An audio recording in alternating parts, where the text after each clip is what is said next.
રેશમાબેન પટેલ ટૂંક સમયમાં રાજીનામું આપશે, એ ચોક્કસ છે. રાજુ કરપડા પછી હજી એક રાજીનામું જો આવી જાય તો એમાં નવી નવાઈની કોઈ વાત નથી, આવું આ એક વ્યક્તિનું કહેવું છે. તેનું કહેવું છે કે જુનાગઢથી હું છું અને ગોપાલ ઇટાલિયા મારો ફોન નથી ઉપાડતા અને મારો શું કોઈ પણ નાના કાર્યકર્તા હોય અને તેને જો ગોપાલ ઇટાલિયા સાથે અથવા કોઈ મોટા વ્યક્તિ સાથે વાત કરવી હોય તો એ નાના વ્યક્તિનો ક્યારેય ફોન ઉપાડતા નથી. અને રેશમા પટેલનું પણ જો રાજીનામું આવી જાય તો એમાં કઈ નવી નવાઈ હવે નથી રહી. જોઈએ આપણે આખો વિડીયો કે સમગ્ર ઘટના શું છે. જય હિન્દ, જય ભારત, જય દ્વારકાધીશ. હું આપનો ભૌતિક ભૂત, આમ આદમી પાર્ટી, જુનાગઢ શહેર. હવે મારે એક વાત કરવાની છે કે આમ આદમી પાર્ટીના જે કાર્યકર જુનાગઢની વાત કરું ને તો એની કોઈ વેલ્યુ જ નથી. કારણ કે મનોજભાઈ સોરઠિયા હોય કે ગોપાલભાઈ ઇટાલિયા હોય, એ હિટલર ચાહી ચલાવે છે.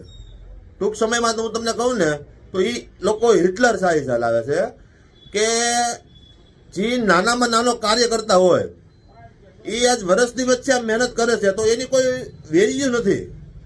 એટલે મારે આમ આદમી પાર્ટીને સંદેશો આપવા માગું છું કે આવનારા સમયમાં જો એવું થાય તો આપણી આમ આદમી પાર્ટી ખાડામાં જાહે, એ લખી લેવાનું તમારે.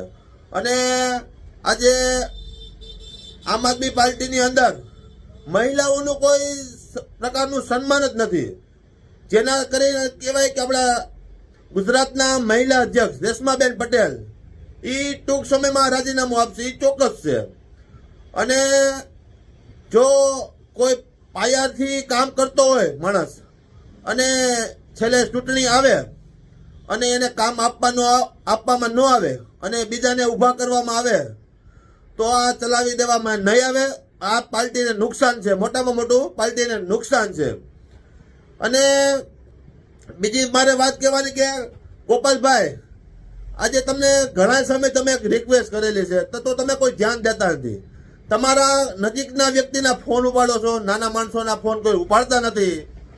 એટલે મારે તમને કહેવાનું કે જે પાયાથી જ કામ કરે છે એનું તમે કામ કરો, એટલી જ મારી આશા છે. જય હિન્દ, જય